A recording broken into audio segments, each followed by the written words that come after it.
Hello, everyone. Welcome on in. It's a new week here on the Betting Weekly Studios, and we start, as we do every week, with a trip into the Betting Weekly Dojo. Before I introduce you to my co-host, Neil Channing, please hit the subscribe button. Please hit the like. Give us a comment. Let us know your thoughts on the show. We're running out of a few topics, actually. Not the chocolate variety. Neil Channing never runs out of topics, but of the topics on the show. So if there's something you want us to talk about, something that you've always questioned about the betting industry, some advice you want from Neil. We would like your help on that. So if you've got anything to put it, please put it in the comments box as well. But the most important thing is hit that like and subscribe. Ring the bell. Be notified of every time any bit of content drops here on the Betting Weekly Betting Weekly Studios YouTube channel. Good morning, Neil. I mean, been a long night for us all, I suppose, watching the Ryder Cup. How you feeling this morning, mate? I'm a bit frazzled, actually, Nice. By the way, sad news. You obviously didn't realise topics of the chocolate bar. They don't make those anymore. It's all bad. Yeah, what is the world coming to? They stopped about 2 years ago. It's an absolute disaster. Well, I always remember you. Sorry, I always remember you saying to anybody. I would say when we worked together, somebody used to go across the shop, and he went from the shop, and it was always a good move because if you went to the shop, you could probably always nick about £4. About $5, so everyone give you £3, and So when you were skint or something like I was in them early days, it was always not bad to do a shot run. If you've done 2 or 3 of them, we can make a tenner a day. But one of your we used to say, "What do you want, Neil? I'll have a topic and a chocolate bar of your choosing." I don't know many. I used to like to get a random chocolate bar so that I would find out what everyone's favourite was, but. When they stopped making topics, I bought like dozens and dozens of them, and then I ate them when they were like stale 6 months later. I wish I still had topics. What was the other thing you were saying? Oh, yeah, people need to send in. Well, first of all, obviously, people need to subscribe, hit the subscribe button. I mean, I feel like since we got to 10,000, the growth rate has slowed down a bit. Come on, people. We're picking up I know new people are listening because I get people saying to me, how long has this been on? And I've only just got into it and stuff. So come on, hit the subscribe button. It doesn't cost anything. But also, if you are thinking, oh, I tell you what, I've got a great topic for them, or I sent them a topic and they never discussed it, there's probably some reasons for that. If you ask very specific questions, a man recently said we should have a whole show discussing his customer services problem that he was having with a major bookmaker in the UK. And I didn't really think, that's not really quite what the dojo is all going to be about. But also, like things that are kind of generic to gambling generally, not specific to the UK or specific to America or specific to any other countries. We like to talk about gambling issues that are affecting the whole world, or just ways of thinking about gambling, which are universal. So asking me how I go about pricing up a horse race at Ludlow or something is not going to be very interesting for the people of Arizona. So I'm definitely not going to really do anything like that. And we're not really a tipping show as well. So we're not going to particularly be previewing big events on here. There's just a few things. If you want to get your topic discussed, you should avoid those things. But yes, you're right. It's been a long night. The Ryder Cup. Blimey, I feel like I've done 12 rounds with Mike Tyson, actually. I wouldn't have lasted 12 rounds. I'd have been one of those people that had a plan until they got punched. That's a saying, though. That's a saying. I've done 12 rounds with Mike Tyson. Everybody says that. No one ever says that. I've done 12 rounds with Tyson Fury. No one moves that statement. No, I've just done 12 rounds with Andy Joshua. It's like, I've just done for kids now. Like my son's 20, so I feel like I've done 10 rounds with Mike Tyson. Well, he'd probably beat Mike Tyson now. There's changes that one. Why don't you change? Oh, I've just done 12 rounds with Tyson Fury. It's very unlikely I would have lasted even 3 rounds, but no, I actually had a really, really, really, really bad Ryder Cup. I got very heavily involved, and it went very badly wrong. And I mean, it was amazing, wasn't it? Really, somebody texted me yesterday morning and said, I think that was quite interesting. I saw Rufus Peabody, who's a very interesting professional gambler who has a podcast and talks about interesting stuff about gambling, and he was saying that the singles picks, the way they'd worked out, and obviously if you don't follow the Ryder Cup, if you don't follow golf until only 2 years when the Ryder Cup's on, basically both captains write a list of their players 1 to 12, and number 1 plays number 1 and number 2 plays number 2. So they just blind write them out without seeing what the other guy's written. They both submit them. So you have to sort of slightly guess. And if you think Traditionally, Europe have always put John Rahm out as quite a strong person to be number one. But because they had such a big lead, I don't know, maybe they felt like they had to do something different. With America being so far behind, it would be customary in that situation to put all your strongest players, 1, 2, 3, 4, 5, at the top. And so Europe could perhaps react to that. But if you're in a big lead in a situation like that, what you really want is obviously you just need a few points. So you want to get you really want the betting on a couple of the matches to be kind of -$2, so that you kind of have a couple of matches that are kind of gimmies.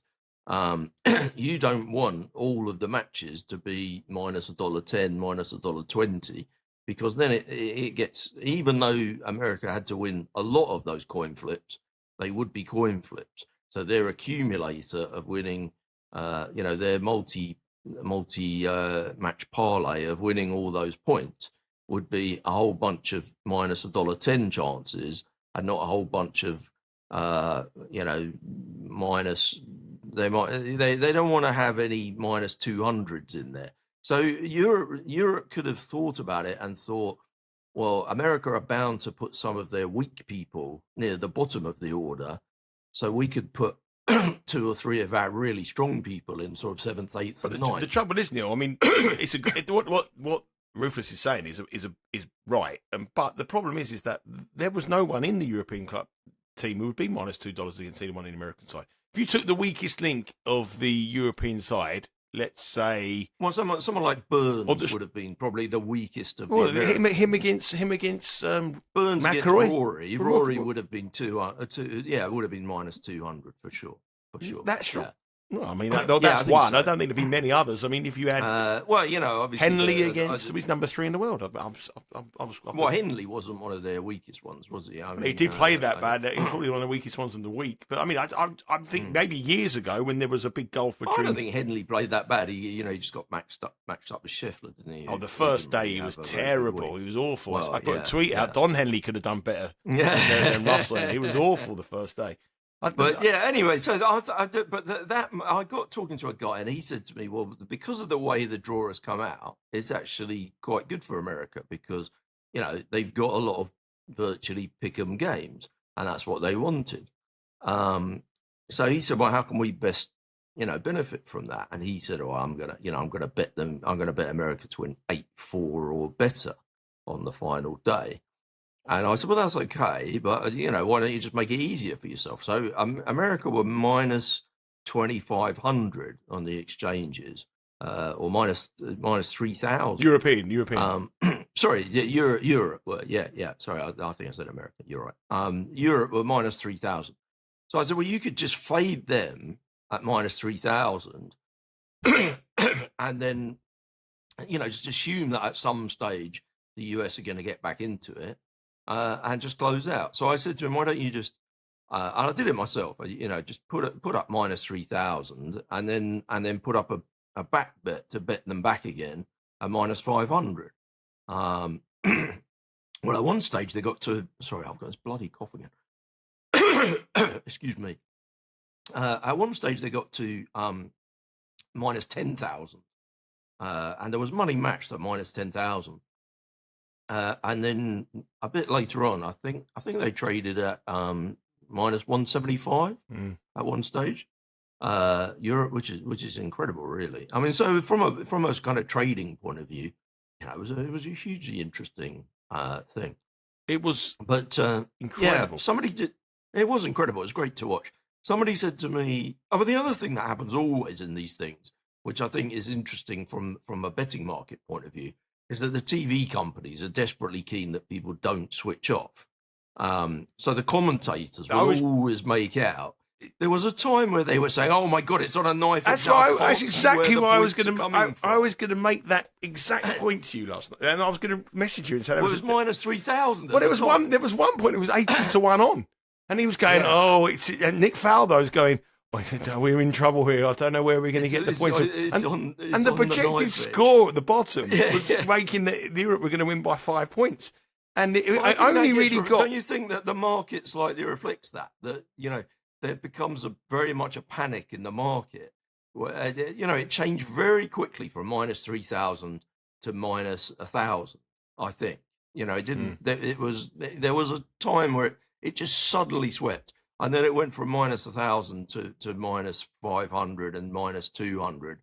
It seemed to move very, very quickly that way, and I think the panic of the commentators can breed a panic in the market. Well, I think the big thing with the big move was when they won on the 18th hole on both those matches. So when who's the guy who led for them? When DeChambeau came back into his match, when you could see when he went 2 down instead of being 5 down, you could see him getting really pumped up. And then obviously Fleetwood had been 2 ahead in his match, and that went back to level. And I think those were the kind of the 2 key change arounds, weren't they? And also the top game. I think Rose went. Yeah, that was it. I mean, that was it. Down those two. It was Young beat Rose, and Thomas sunk that putt, and then they both got. They were looking like getting halves. They both turned that into wins, and DeChambeau was doing his stuff and then the crowd were going crazy, and there was about an hour period where Europe did nothing, and they just went, didn't they? And they just get. Well, you looked at the board, and the right-hand side was there were so many matches at that stage that were tied. Somebody asked me a good question actually, and I'm going to refer to my text answer that I gave him. He said, because I said, well, I've had a terrible tournament. I've got really heavily involved, and after Friday, I can't see any way back for me in this. I'm definitely going to lose. And he said, well, why did you play it so big? Why did you get so carried away on the Ryder Cup? So what did you get? Did you bet America on the money? No, I didn't have a bet on the outright. I find it amazing. Like, people ask me, it's a bit like the Grand National, isn't it? The big horse race in England.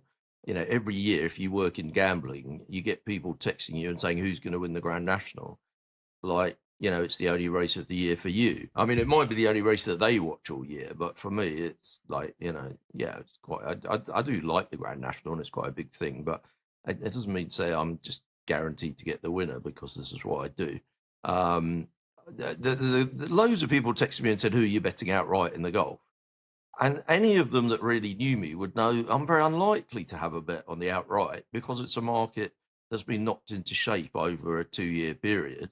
And, there's a good chance that the prices, you might turn around and say, well, the prices were completely wrong because Europe were, what were they, plus 175 at the start or something like that.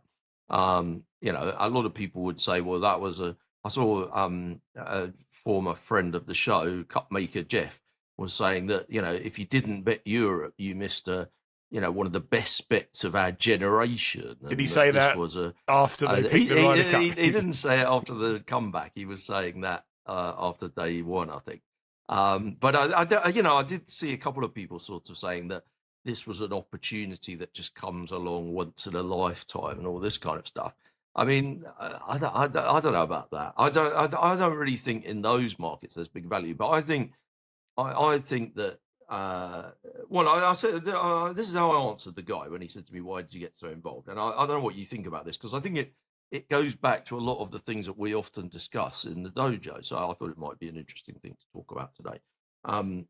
First of all, we often lament when we're talking on the dojo about the way that bookmaking and the gambling markets have changed in our lifetime. It used to be that bookmaking companies and casino companies would have odds makers, line makers, people who originated prices, who sat there and thought about ideas and sat there quite often in a fairly rudimentary way with a pen and paper working stuff out and trying to think about it. And now a lot of that now is generated by computers and algorithms are working away doing stuff and spreadsheets. And when you look at, say, for example, same game parlays, when you trawl through and there are 300 different options and things that are 30 to 1 and upwards and things that are 10 to 1 and upwards, you look through and almost all of them you can just go no, because they're just algo generated. If it's a soccer match between Arsenal and Tottenham or something, when one of the legs is over 3.5 goals or 2 goals in the first half or whatever, you can't make a mistake on those things. You can have an opinion on it. You can say, well, I think this is going to be a high scoring game for these reasons, but there's no chance that the person compiling those prices has made an error in the way that they look at how many goals there will be in the first half. And that means that a lot of stuff that you see on bookmaker websites is just going to be not even worth thinking about. It's fine if you just want to have a fun gamble and you want to watch something on TV and have a view, but it's going to be very hard to beat in the long run.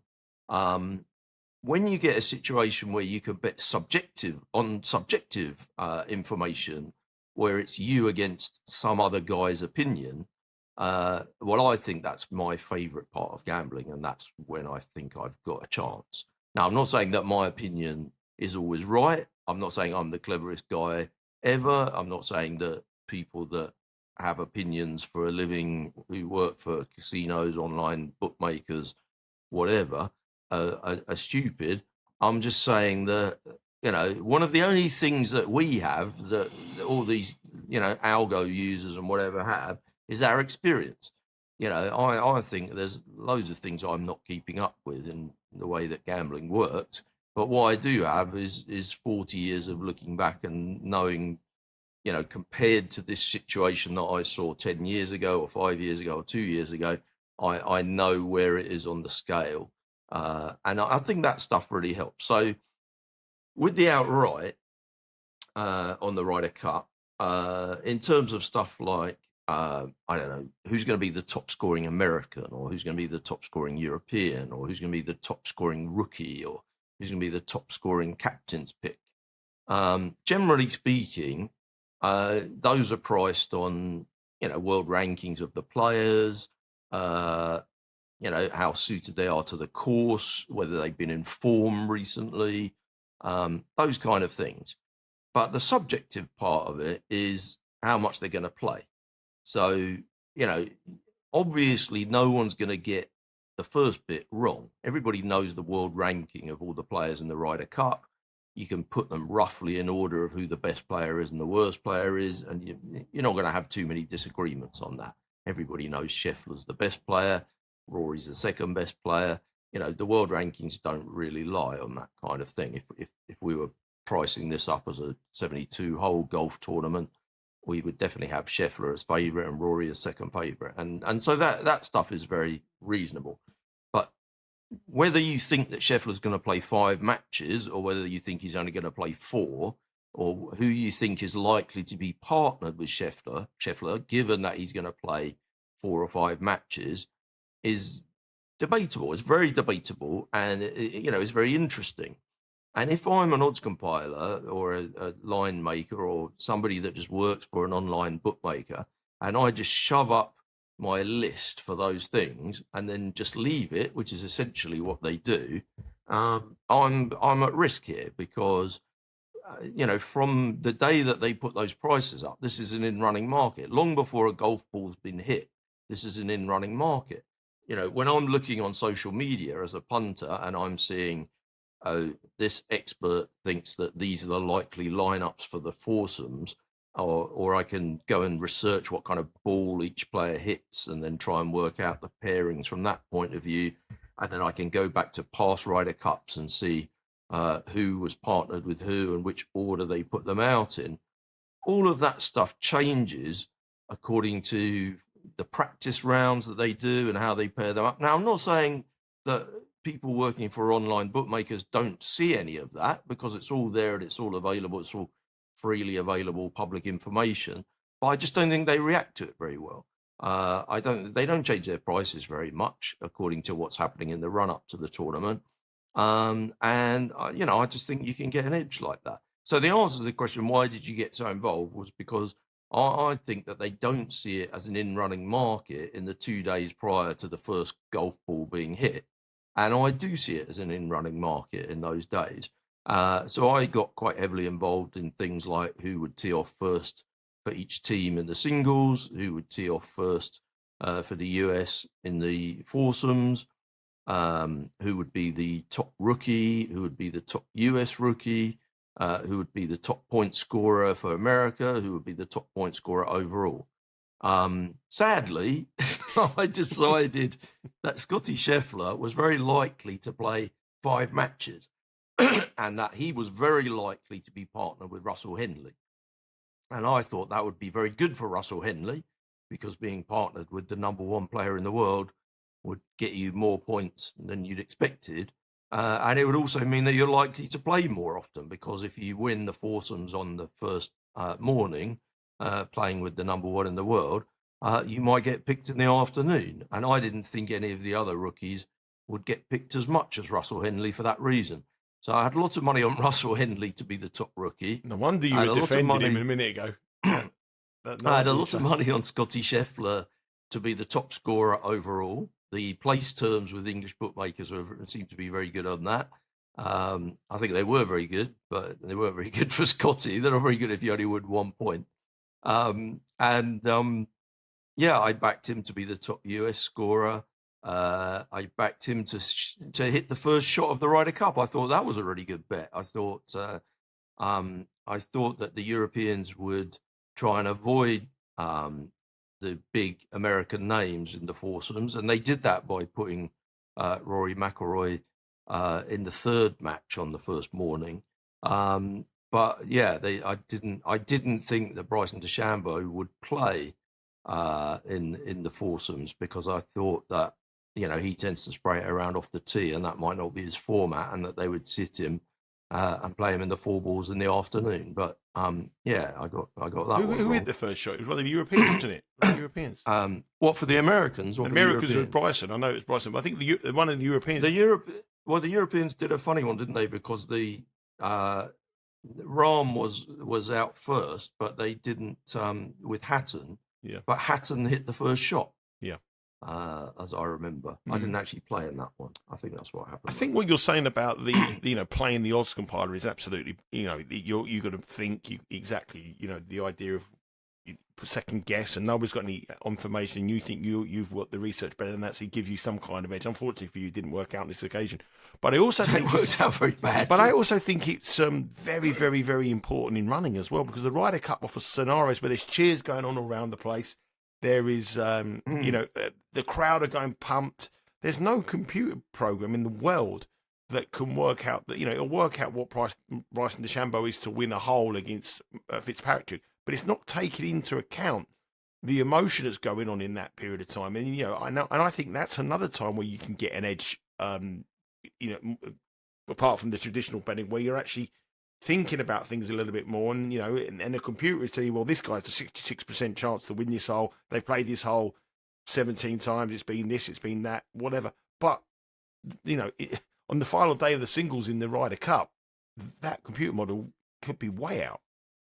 Well, I know. I just felt throughout there were lots of opportunities. I mean, one of the best things, and I haven't even mentioned that yet, about the Ryder Cup, and it goes again to our thing of being a sort of a mano thing, is that when you generally speaking, if we're betting on a big soccer match that's happening on Saturday, or tonight's Monday Night Football in the NFL, there are thousands of markets created for these things these days, and firms have a template with their software. So, I can't remember who's playing tonight. Monday Night Football, is it? Oh, God, it's completely gone from my head. But anyway, it doesn't matter.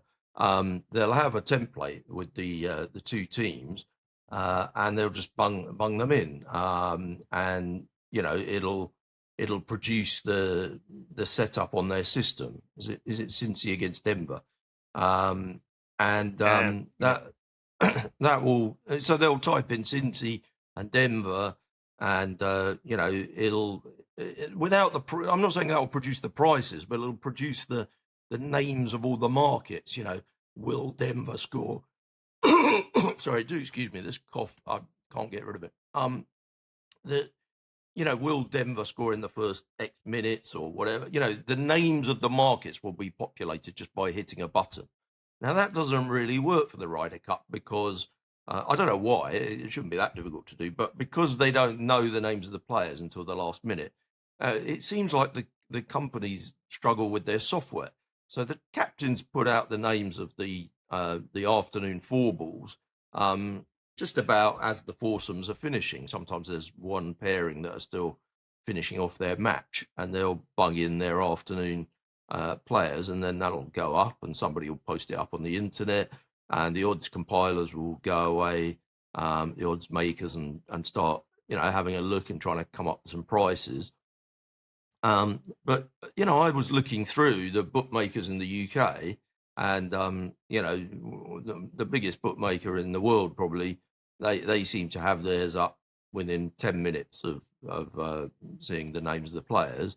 But if we take another big bookmaker who are well known in America and well known in the UK, William Hill, I don't think they even had their prices up until they were virtually teeing off. It was like their system couldn't cope with it at all. They didn't seem to manage to get the template set up, or I couldn't find it on their website. I don't think I saw any of their prices the whole weekend. They must have had the equivalent of Neil Channing on the markets with an M on the rotor. Well, I was never very technical on that side of things, but because of that, there's a key point to be made about that, though, because all of this stuff is so bad, and the biggest exchange in the UK, they're absolutely useless. I mean, like, they don't have to actually think up prices. All they've got to do is type in the names of the players and when it settles, and make sure it settles correctly, and the rules. They've got a template. It's not all they're sticking up as a template. It seems to take them 15 or 20 minutes to do it from the time that the names of the players are in. But this is great for professional gamblers, because you get a chance to, the second the players come up, I write down my guesses for what I would make the prices. And then I'm going around searching to see what people have. And I remember that first Thursday night when they said, right, okay, here are the foursomes for tomorrow. I've thrown it in the bin now. I had all the who played who over the 3 days, so I could refer to it. But anyway, it doesn't matter. Rory was playing again with he played with Fleetwood, didn't he, on the first morning? And somebody put up minus $1.20, and I looked at that and I said, well, that I've got minus 162 on my list, so I immediately bet the minus 120. And I hit it again at minus 125, and I hit it again at minus 128. This was before the exchange even had a market. They hadn't even put it up yet. And most of the bookmakers this side of the Atlantic seemed to be very slow to do anything. I'd only seen two firms' prices at that stage. Well, that one went off 162. I was kind of right. Well, I judge right on closing line, really. It turned out that Rory and Fleetwood won the match, so some people would say I was right because of that. But if you measured it on that, it should have been minus 100,000. But I felt like in the scramble, I felt like this is traditional how it used to work. It's me against them. It's one guy's opinion against my opinion. And the firm that I bet the most with on that one, had really rushed to get their prices up quite quickly. They were one of the first people to put their prices up. I think they were the first people to put their prices up. But I didn't really, where their prices opened up compared to where they settled. Now that was a good story. That was one of my rare winners on the Friday. They also had Scheffler and Henley. They opened them up the same, minus 120, and they went off minus 150. Now, I don't think, you tell me the last time you had a bet on a soccer match on whether you bet it on a Monday and it was taking place on a Saturday, where you could beat closing line value like that. You could bet minus 120 and the closing line would be minus 150 or even minus 162. That's just unheard of, isn't it? That never happens. And NFL, the last time that sort of move happened in NFL for me was when, they changed to a neutral stadium because there was a fire in, I think it was in LA or something like that. I don't. Yeah, I mean, obviously in the NFL, sometimes, yeah, the syndicates come in and a team might get backed from 4.5 into 6, but people don't go from -120 to -162 on the money line. That just doesn't happen. Yeah, those matches in question, it was Morikawa was playing your man, wasn't he, in the first one? It was Morikawa Against Rory and Fleetwood. Against Rory and Fleetwood. And then the second one was Henley against, he played Aberg and someone. Aberg and... Yes. And they got beat. Fitzpatrick. Yeah, Aberg and Fitzpatrick. Yeah. Just before we leave the Ryder Cup, you said on this show before, I honestly think that the Ryder Cup is the best sporting event, but on the Canada. And from a sporting point of view, for betting as well, I think for betting point of view, from a sporting point of view, I slightly couldn't care less. I mean, I thought I enjoyed it. I guess. I mean, I was losing. Yeah, but the whole gladiatorial effect of it, the home advantage, the fans. To be honest, I watched 90% of yesterday. I had the volume off because I didn't want to listen to the nonsense they were talking. And on Friday, I listened to the radio. The radio coverage I thought was better than the TV commentary. I like Riley. I think he's a good commentator. I don't mind Sir Nick. One or two of the others I can't really. But I just think the fact that it comes around every 2 years, it's always the event, the build up, the drama. And it's by far, I mean, I've said this before, I think on the Dojo, I mean, I've been very fortunate to go to a lot of sporting events, and the Ryder Cup was the best one I ever went to. And that was I don't think I'd want to go, because I just think it's better to be at home where you can watch every single game. I had a press pass, and I walked the 18th. I walked the 18th when the Ryder Cup was being won. You'd have been there when it was I was on the buggy. I was there with the caddies. Yes, I was, and it was like one of the most amazing experiences. When DeChambeau was getting rolled up and the caddy stood in the way of Justin Rose, you could have been there, Nigel. Come on, boys, calm down. My Ryder Cup experience was I went to the Ryder Cup in 1997 in Valderrama, and a guy I'm meeting today, actually, one of my old bosses, Derek McGovern, I'm meeting him today. He was the sports editor of the race, managed to get me a press pass, and on the final day, you went into the press pass, and basically people were trying to work out where the Ryder Cup was going to be won. And I was only 24, and I just was going there for a day out. So I said, listen, I'll take a press pass wherever you want. But it said, so they were all working out the Ryder Cup would be won here. Anyway, the Americans made a little bit of a comeback, and it became clear that the match that I was watching was going to become the most important match of the Ryder Cup. And the match I wouldn't doubt it. And I just got lucky. Become the most important. I was following Scott Hoke and Colin Montgomery. And Amazing. The first 9 holes, there was at Valderrama, there was someone from the Scotsman newspaper, Colin Montgomery's first wife, Scott Hoke's wife, and a couple of other journalists. And then when we turned to 9th on the back 9, it suddenly became important that this was going to be incredible. And then when we got, sorry, I was laughing. Yeah, and then when we got to the first wife, I was kind of imagining the ex-wives would all be following. The Ryder Cup famously, there's no prize money. If there was big prize money, all the ex-wives would be there. We turned the back 9, and when it became important, when we got to the 11th hole, there was Michael. I never forget one of the greatest things I ever see in the Ryder Cup. This is a true story. I promise you on my life, true story. I'm down in the bunker. I went the first day. And Tiger Woods was playing with Mark O'Meara, and they were playing Nick Faldo and Lee Westwood. And I turned, Prince Andrew was there, which I'm not going to go into Prince Andrew. But yeah. I ducked down, and there was a smell of cigar smoke, and I turned to the right, and there was Michael Jordan in a USA Ryder Cup side.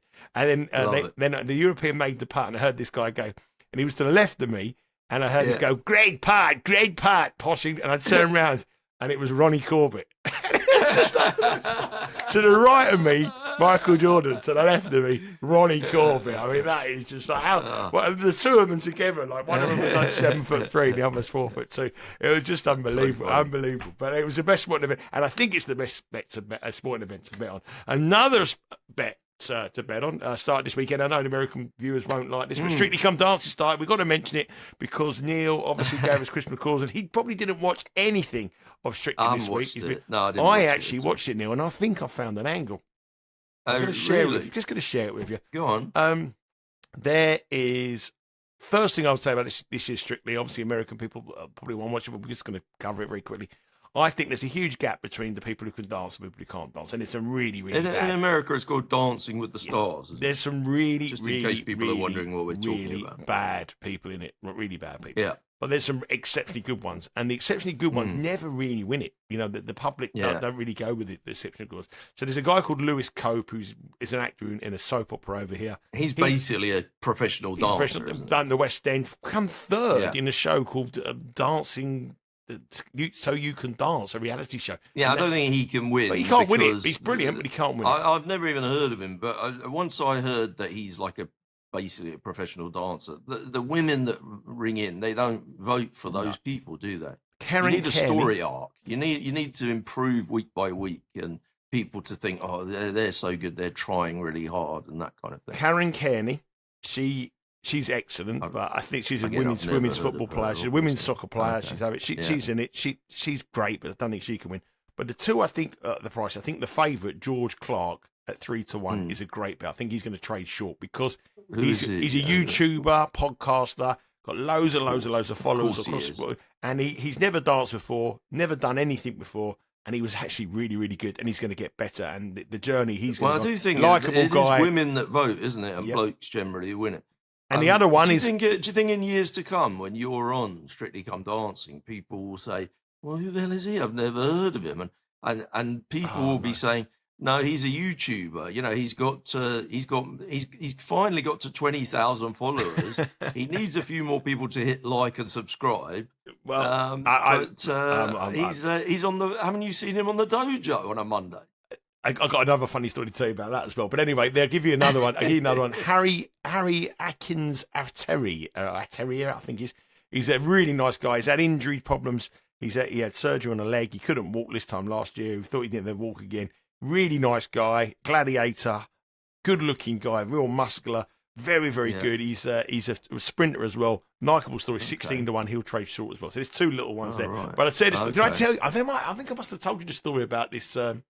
Did I tell you the story about when I got taken to the Olympic ball? I must have told you the dojo before. Have I? Tell it again. Go on.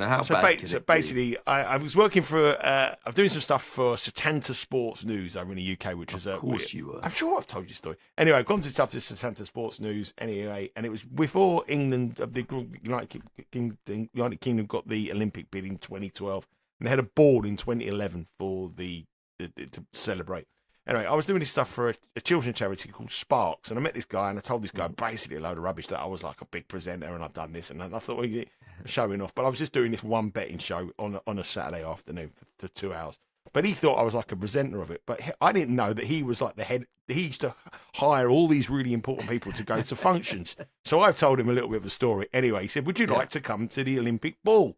I went, yeah, sure, I'll go, no problem. He said, you can bring your guests. Sounds fabulous. Lovely, brilliant. Anyway. So when I got there, I looked at table number 1, and it's got Sebastian Coe. Table number 2, all these famous people. Steve Ovett. No, Steve Ovett wasn't there. I'm trying to think. Steve Cram was there. I know that. And I was trying to think who was there anyway. These kind of people. Famous Olympians. Famous sports stars. People that won gold medals. People who won rugby world. There's a load of rugby players. There was cricketers. Phil Tufnell was there. There's all this kind of stuff. So I'm looking at table 58, and I'm looking, there's no one famous. So I said, like, who's on my table then? He said, you. I said, what? He said, You're the celebrity. I was the celebrity. And I said, people have paid like £1,000 like to sit with the celebrity, and they've got me. The famous Nigel Seeley. I said, you're joking? He said, no. I said, well, I'm not, I'm not. He said, well, you're a presenter, aren't you? I went, no, mate, no. Anyway, so I've got myself in blokes chatting to me. What do? Oh, I'm a presenter on Setanta Sports. Oh, no. So I thought, thank God that's over. Well, it got worse. Next minute, they said, right, we've got some very famous people here today. Table number 1. Sebastian Coe, and he gets up and waves.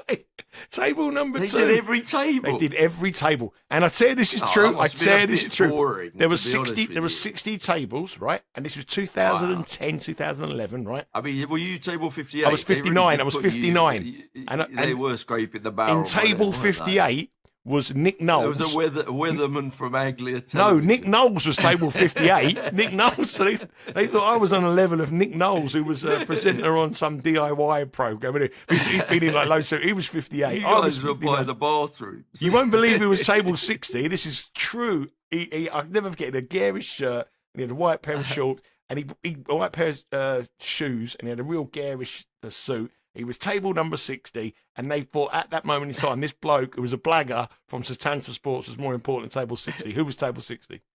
Timmy Mallet. Mo Farah.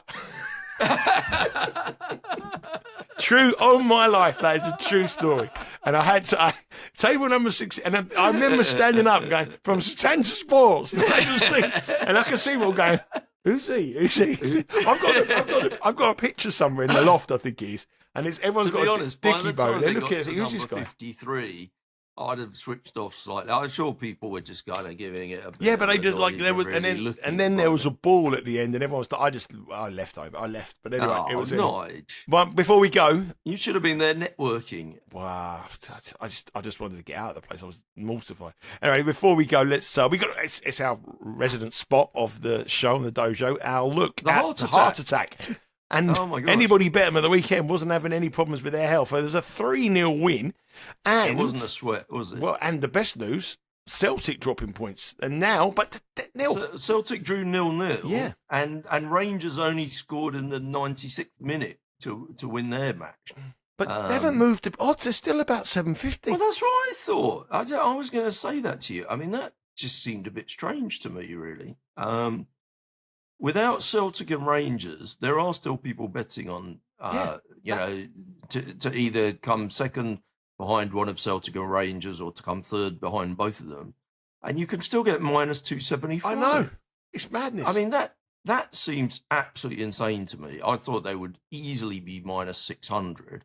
And to win the league, I mean, just to win the league, it's minus 350 Celtic, minus 400 actually Celtic. Oh, they're a lot shorter than that now. They're minus $7. Well, different prices around the village, but Rangers are around about plus 1,000, and Hearts are plus 700, plus 600, plus 700. But the next team, Hibernian, are roughly 200 to 1. Well, they're 7 points clear of the team in third, who are St Mirren. Well, I cannot understand how they can be minus 275. I know it's a fairly obscure market and you've got to tie up money for the whole year and all that kind of stuff. And people in the States are probably thinking, wow, how the hell can I get on that? But people in Surrey are thinking, how can I get on that? That just seemed barking to me. But if you haven't played already, you really ought to be thinking about having a little bit on Hearts to win the Premier. And they have two matches. 6 to 1. Their next two matches, Hibernian, which is a big match. Which is a local derby for them. And then they're at home to Celtic. To Edinburgh, sorry. Then they're at home to Celtic. They win both of them. Well, that'll be it. If they get, a win and a draw out of those two games, they're going to look very nice indeed. Well, they're looking very nice indeed. Yeah. Hopefully someone took the nice big prices on them. So that's it on the dojo this week. Ryder Cup took a centre stage over the last few days. Obviously, not very good for Neil, but if you followed Simon Holder's picks on our socials at Because We Win, he got a treble last night. He was 6 from 8 in his last picks in the last 2 days. He did a very, very good tournament.